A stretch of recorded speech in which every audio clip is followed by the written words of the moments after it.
এবার অভিষেক সহ 11 জনের নামে 1100 বিঘা খাস জমি দখলের অভিযোগ উঠল, মানে সরকারের জমি। 450 বিঘা জমির মাটি কেটে বিক্রি করার অভিযোগ উঠেছে। কৃষ্ণনগর জেলা আদালতে মামলা দায়ের হয়েছে। আজ পুলিশের কাছ থেকে রিপোর্ট চেয়েছেন বিচারক।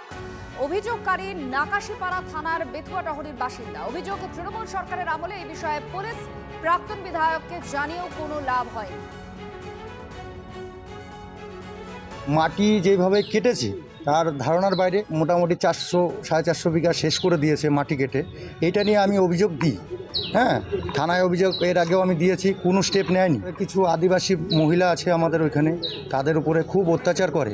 এমনকি কিছুদিন আগেও সেই আদিবাসী মহিলাদের বাড়ির মধ্যে কিছু বম পিস্তল রেখে মানুষকে হুমকি দেখাচ্ছে।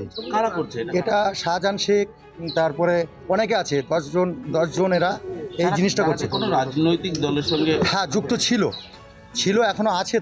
তারা টিএমসি পার্টি করে, দীর্ঘদিন ধরে করে আসছে। কোনো স্টেপ নেয়নি প্রশাসন থেকে, এমএলএ থেকে কোনো স্টেপ নেয়নি। এইটা খৈতান কোম্পানি লিজ নিয়েছিল সরকারের কাছ থেকে, সেইটা 2020 সালে তার মেয়াদ শেষ হয়ে যায়। আমরা সাজা চাচ্ছি, এর যাতে কঠোরতম সাজা হয়, এইটাই আমরা দাবি করছি।